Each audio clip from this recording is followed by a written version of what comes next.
It was supposed to be just another high-profile Hollywood fundraiser, a night of tuxedos, cameras, and carefully scripted speeches. The venue, the Arium Theater, Los Angeles. The event, Voices for Change, a charity gala blending entertainment and politics, hosted by none other than the actor-comedian Jack Black himself. From the moment he stepped on stage, the crowd roared. He was in full form, silly voices, wild gestures, sharp political jabs. And then he saw him front row, calm, composed. The actor Jonathan Roumie, a voice known for his thoughtful portrayals, clearly not a fan of Hollywood's favorite talking points. Jack smirked. "Oh, look," he said into the mic, grinning wide. "We've got someone from the alternate reality department in the audience tonight." Laughter erupted. Jonathan didn't flinch. Jack kept going. The actor Jonathan Roumie, living proof that even if you play a saint, not everyone is listening to reason. Another round of laughter. Phones came up. People started recording. The cameras cut to Jonathan. He was still, expression unreadable. Jack tilted his head toward him like a curious cartoon character. "Tell me something, Jonathan. Do you actually believe the stuff you say on screen? Or is it just improv? Because I gotta say, it's funnier than anything I've ever done." This time, the laugh wasn't as loud. A few people shifted in their seats. Jonathan slowly stood up. He didn't take the stage. He didn't yell. He just walked down the center aisle toward the backstage curtain. The crowd whispered, "Is he leaving? Is he mad? Did he go too far?" But a few moments later, Jonathan returned, not to his seat, but to the stage. A staff member handed him a second mic, reluctantly. Even Jack raised an eyebrow. "Oh, this is going to be good," he chuckled. But what happened next, no one was ready for. Jonathan stood center stage. He didn't look at the audience. He didn't smile. He looked straight at Jack Black, his voice steady, calm, and sharp like cold steel. "You came here tonight to entertain, to laugh, to push the same tired lines about people like me. But you didn't expect me to respond, did you?" Jack blinked. He tried to laugh it off. "Whoa, is this a roast or a revival?" Jonathan didn't blink.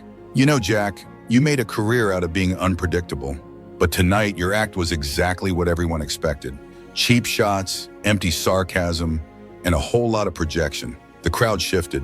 Phones came up again, but now they were aimed at him. He paced slowly, never raising his voice. "You mocked me. That's fine.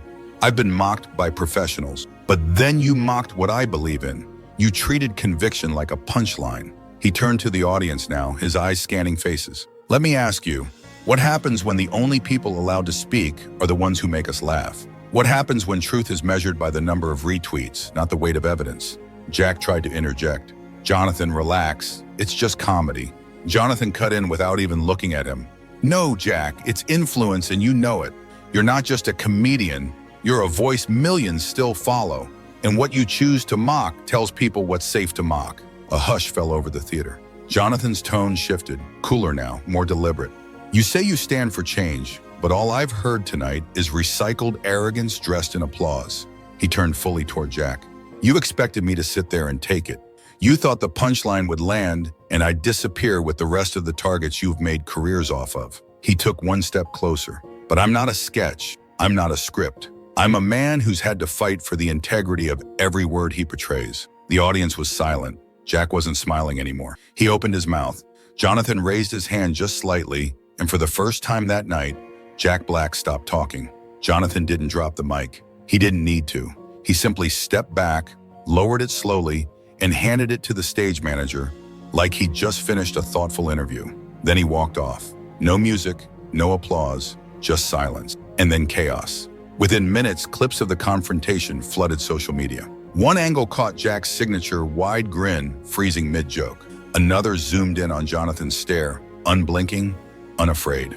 The most shared clip, his saying, "I'm not a sketch. I'm not a script. I'm a man who's had to fight for the integrity of every word he portrays." Underneath it, a hashtag trended by midnight. Hashtag Roumie not your punchline. Twitter was split in two. Progressive accounts called it overdramatic. "So now you can't joke about actors? He played the victim like a pro." But thousands of others, not just conservatives, felt something different. "You don't have to agree with his politics to admit he owned that stage. Jack got outmaneuvered by an actor. That's art." Even some comedians weighed in. A famous stand-up wrote, "You can tell when someone's punching up and when they're just punching lazy." He was right to call it out. Meanwhile, news outlets scrambled. Fox News titled it, "Jonathan Roumie silences Hollywood with one sentence." CNN less enthusiastically, "Roumie hijacks charity event turns comedy into culture clash." Jonathan didn't respond to requests for interviews, but he did tweet one line that night. "Silence is sometimes the loudest form of clarity." Back in the theater, Jack Black sat in his dressing room, hands on his knees. A producer entered. "Hey, we might want to rework the second half, maybe tone it down." Jack stared at the monitor, paused on a freeze frame of Jonathan looking straight at him. "Don't let it run," he muttered. "They'll either love it or finally start listening." The producer raised an eyebrow. Jack just sighed. He flipped the room with words, not jokes. "I don't like his politics, but damn, that was real."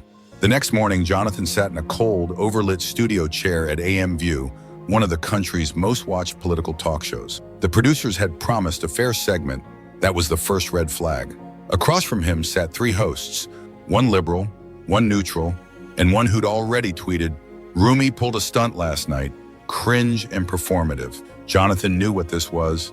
They didn't invite him to speak. They invited him to slip. The first host smiled tightly. "Jonathan, thanks for being here. Quite the night at the fundraiser, huh?" Jonathan gave a professional nod. It was enlightening. The second host jumped in. "Some people say you hijacked a charity event to push your agenda, that you made it all about you. Care to explain?" Jonathan didn't blink. "Actually, I made it about respect. When public ridicule becomes the default tool against anyone who disagrees, someone has to say enough. That's what I did." The third host leaned forward. "But don't you think comedians have the right to provoke? Isn't that kind of their job?" Jonathan tilted his head slightly. "Sure, and I have the right to respond. Free speech doesn't mean freedom from reaction. If you're going to take a swing, don't be surprised when someone swings back with facts instead of sarcasm." The camera zoomed in. Viewers watching at home didn't see a triggered conservative. They saw a calm fire. The liberal host pressed harder. "You've worked in Hollywood. You know how brutal it gets. What makes this different?" Jonathan leaned in. "This wasn't policy debate.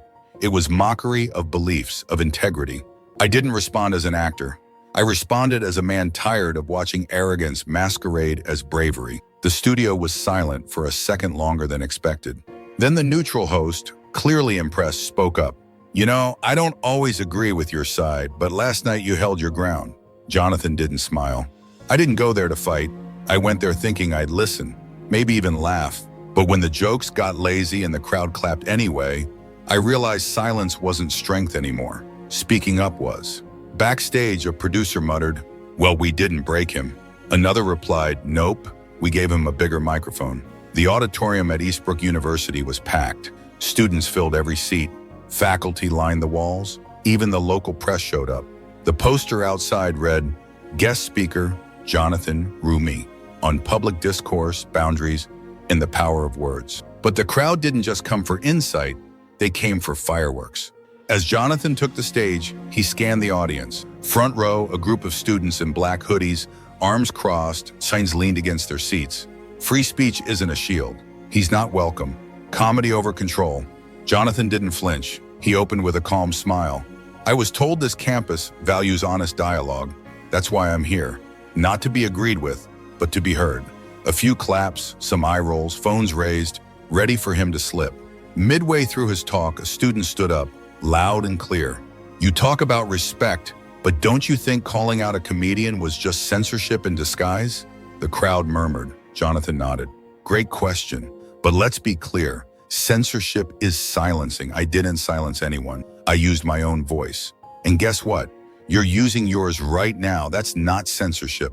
That's what freedom looks like." A few students clapped, surprised by his tone. The protesters didn't budge. Another student shouted, "What gives you the right to crash a stage and take over someone else's moment?" Jonathan's voice didn't rise. "The same right you're using to interrupt now.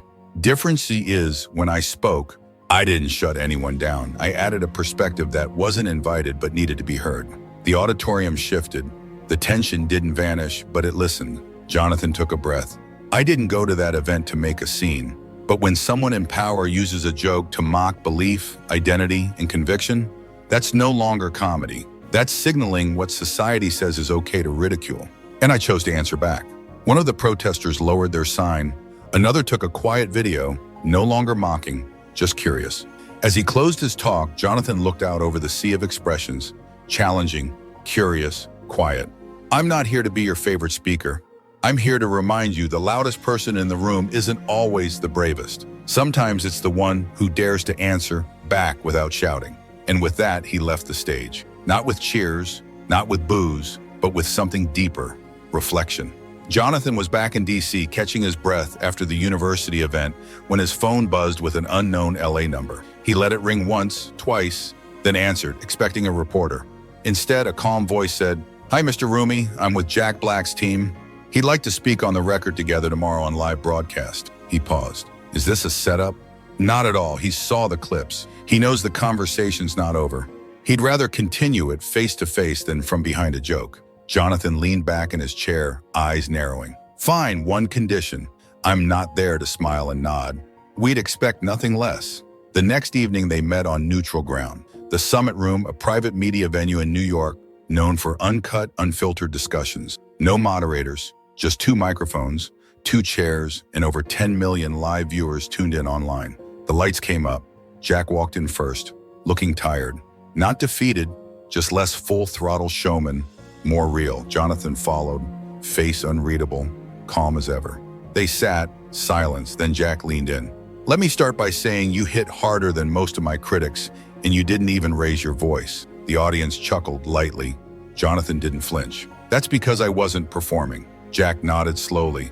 I've been doing this for decades, and somewhere along the way I forgot the difference between punching through the noise and punching down. Jonathan tilted his head. Is this your version of an apology? Jack hesitated, then said it. It's me owning what I did.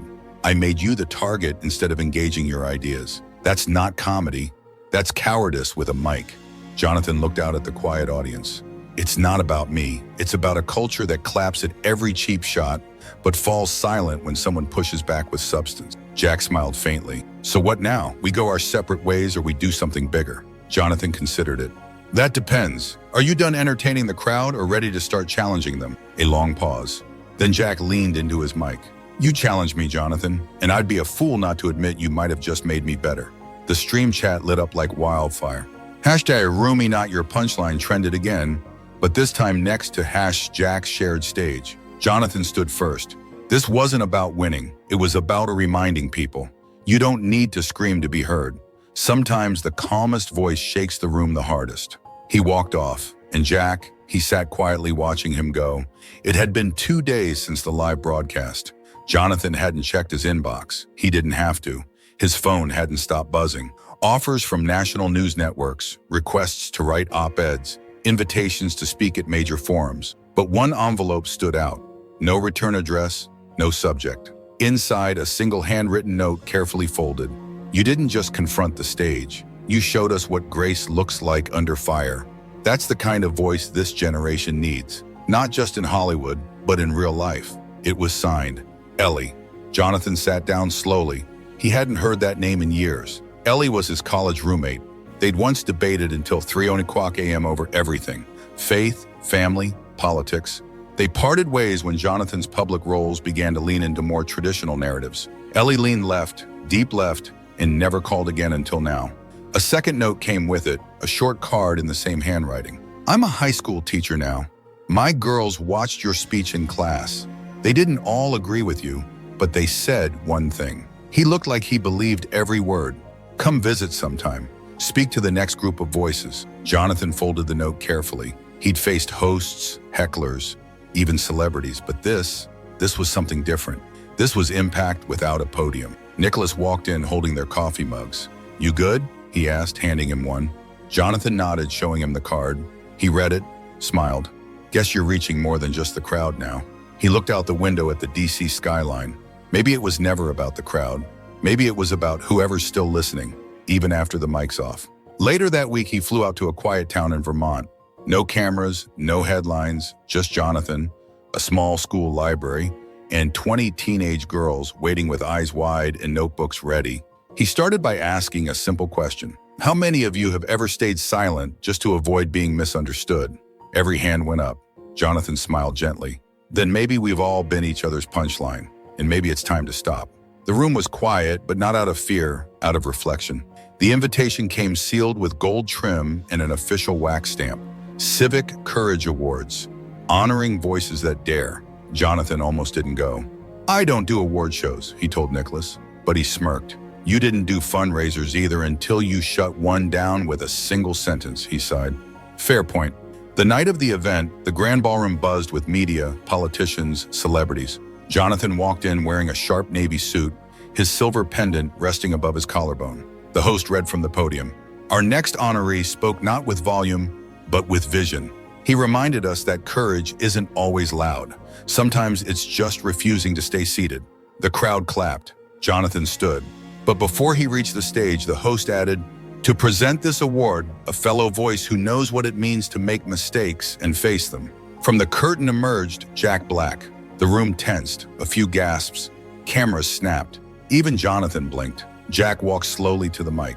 He didn't blast a rock anthem. He didn't joke. "A few months ago, I thought courage was standing alone with a punchline. But then someone challenged me with truth instead of noise." He glanced at Jonathan. "He didn't try to cancel me. He called me out like an equal, and it made me stop, listen, grow." He picked up the award, etched glass glowing in the stage light. Jonathan Roumie reminded us all that power doesn't always yell. Sometimes it whispers and changes the room anyway.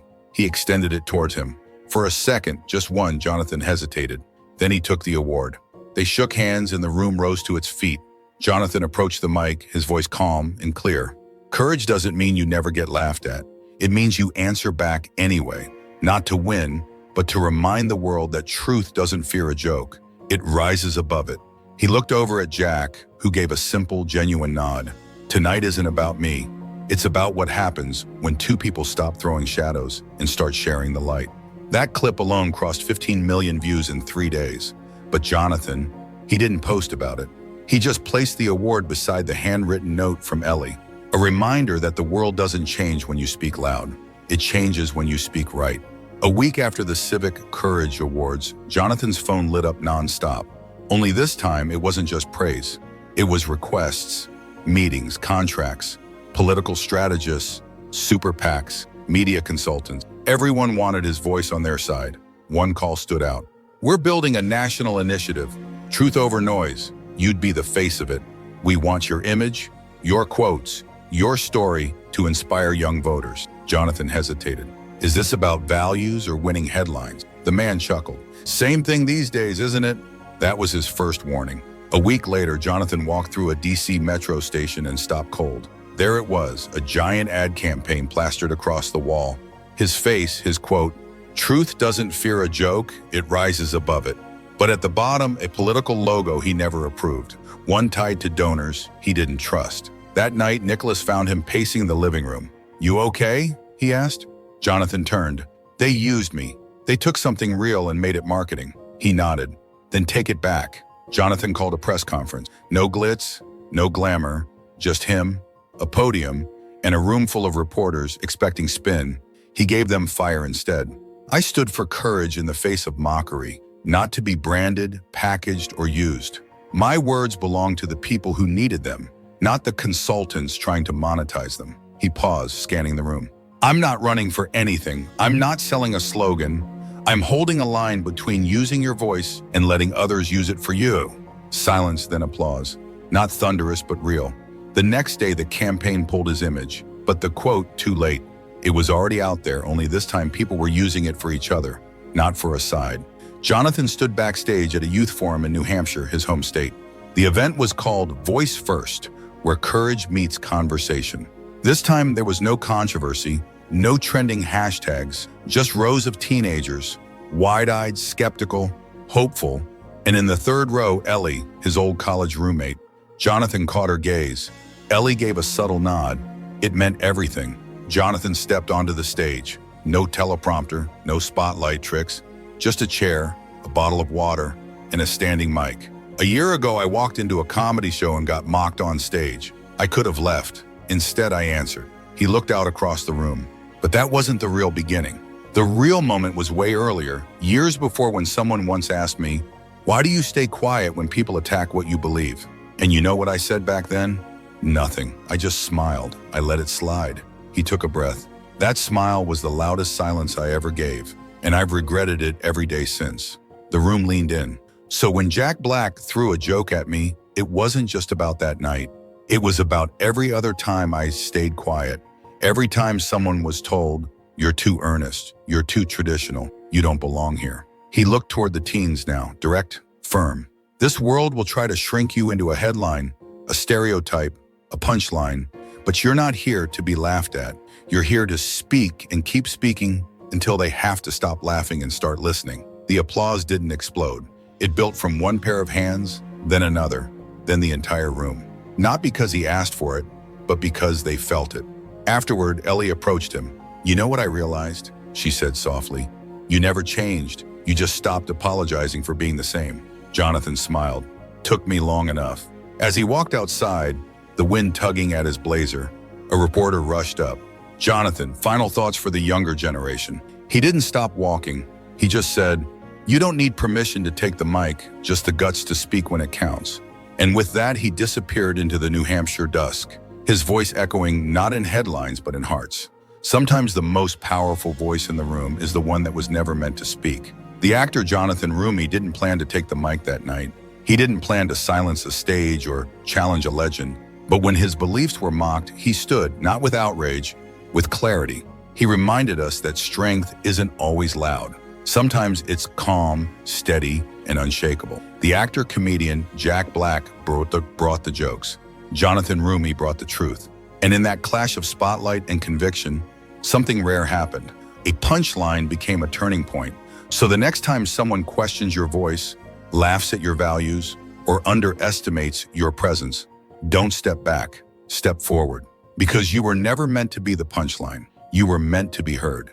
If this resonated with you, don't forget to like, comment, and subscribe. And remember, sometimes one sentence is all it takes to shift the room.